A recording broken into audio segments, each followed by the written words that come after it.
Welcome back to Robots vs. Vampires, the show where sci-fi and fantasy collide. I'm Adrian Smith, and I'm so glad to be your guide through today's story. And I'm Julia Jones. I'm excited to jump into this one too.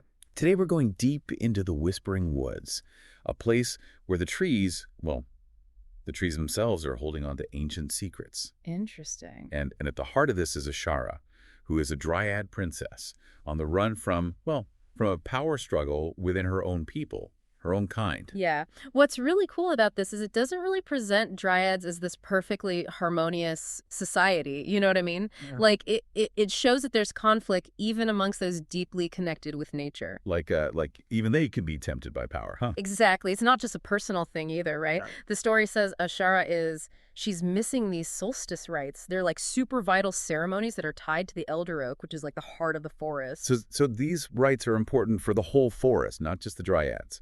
Sounds like it. The elder oak, it's almost like a life-giving force for the whole place. My guess is those solstice rites help to keep everything, balanced. So Ashara not being there, it could really mess things up big time. And it could affect more than just her. Right. Definitely. Okay, now we also have Elias. He's a vampire and a fugitive too. But get this. He finds refuge in the forest. Now, that's not something you see every day, right? Yeah. You don't picture vampires just chilling in the woods. Definitely not. It kind of flips the script on what we usually think about vampires. I mean, they usually stand for darkness and taking life away, not being all, tree huggy. But the story, it mentions these old pacts, like agreements between vampires and nature. So there must be more to it than meets the eye, right? Yeah, like a deeper history, maybe. It makes you wonder, maybe there was a time when their relationship wasn't so, I don't know, opposite. So what were those pacts about? Was it like a truce? Or did both sides get something out of it? That's the question, isn't it? It's like one of those details that just makes you want to know more, makes the world feel bigger. And then with Ashara and Elias both being hunted, they do something drastic. They form a blood oath. Wow. And the story, it describes this oath in detail.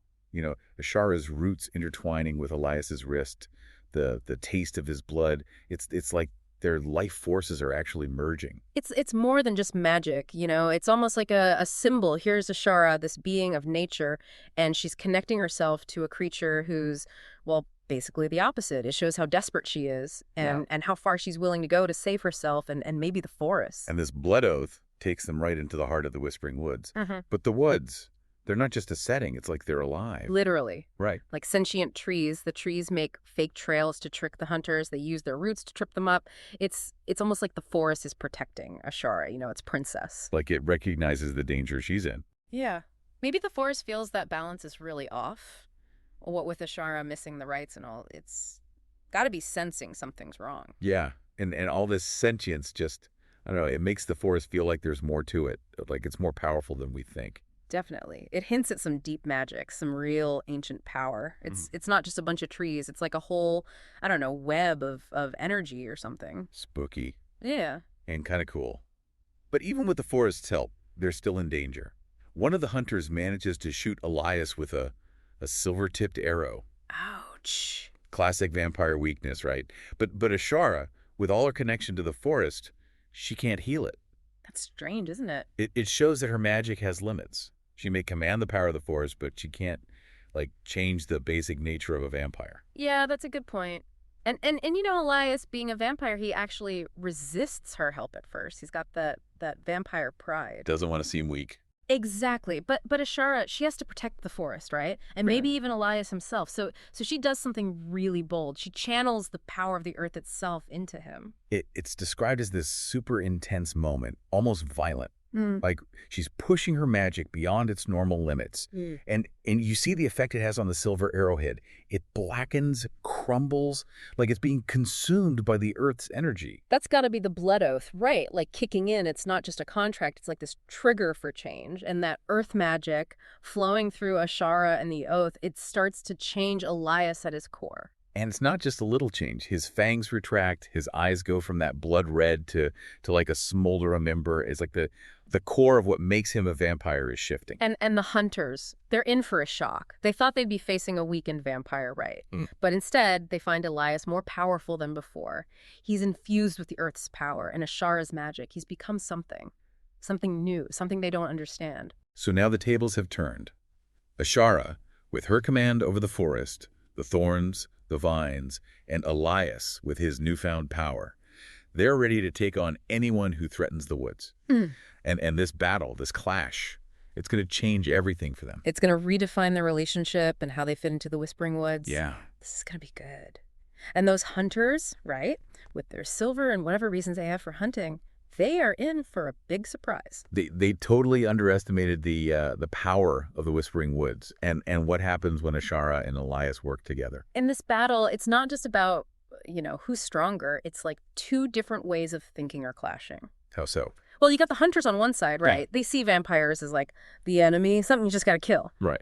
But then you have Ashara and Elias, and they represent something totally different. It's like, can a vampire and a protector of nature, can they actually exist together? Can a vampire even draw strength from nature? That really challenges the way we think about vampires. Totally. I mean, we're so used to seeing them as the bad guys, right? But here's Elias fighting alongside someone who's all about protecting the forest. And the fact that he can even use earth magic, makes you wonder about vampires in general. Maybe there's more to them than we think. Maybe those pacts, the ones from the legends, maybe they were more than just agreements. Maybe they were like a hint at a different kind of relationship between vampires and nature, something we've forgotten. That's a really cool thought. And the story doesn't, hold back on the action either. Ashara she's practically a force of nature herself. She throws thorns and vines around like it's nothing. It's like she's wielding the whole forest as a weapon. Yeah, and Elias, with that earth magic boosting him, he's moving faster and hitting harder than any vampire should. Right. It's a good reminder that nature can be pretty scary when it wants to be. Those hunters, they went in there thinking they'd be facing a monster, but they got a whole forest instead. They bit off more than they could chew. I bet they never saw it coming. So in the end, the hunters run away, leaving Ashara and Elias standing tall amongst the trees. But that fight, it changes them, doesn't it? It really does. That blood oath, it was tested and it came out stronger. Now it's an unbreakable bond. Yeah. It's like they're connected on a level they didn't even expect. It's more than just what happened to Elias physically. The oath, it's changed him, deep down. He went into the woods as a vampire seeking refuge, but now he's something more. Something connected to the forest itself. And the forest knows it. It feels different now, doesn't it? The trees, they used to fear vampires, right? But now they whisper about hope. They see potential in this weird pairing of a dryad and a vampire. Yeah. Like the forest is, I don't know, giving them a thumbs up. It sees that Ashara and Elias, together, they represent a new kind of balance, a new way to protect this amazing, magical place. This victory, it's a big deal for them. It's a new beginning. They prove they can not only survive together, but they can win together. They can be strong together, drawing strength from each other and from the Whispering Woods itself. But I have a feeling this is just the beginning of their story. Right.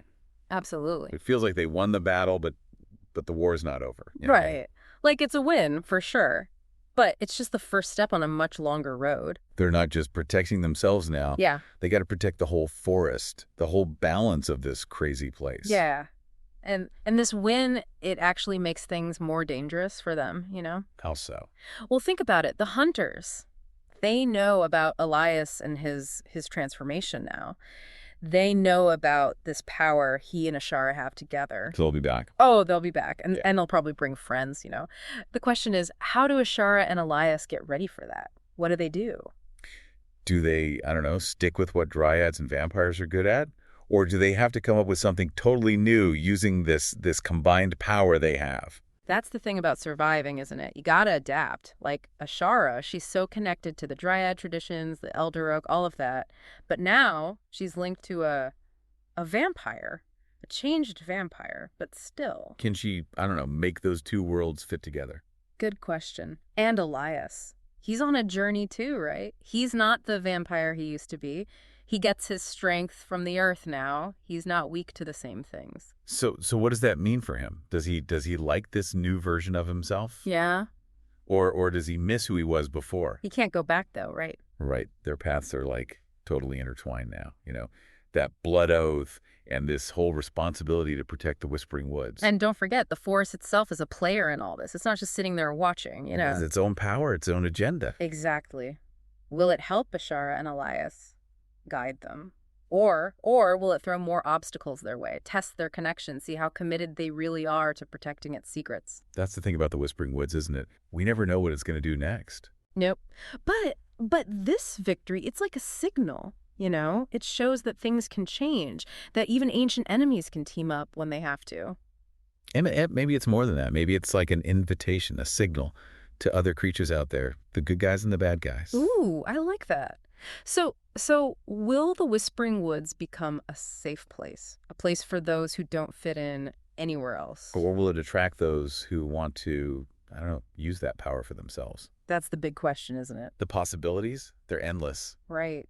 Just like the Whispering Woods. This whole alliance, starting with desperation and then going through that crazy battle, it could change everything about the forest and all the creatures that live there. This has been a wild ride.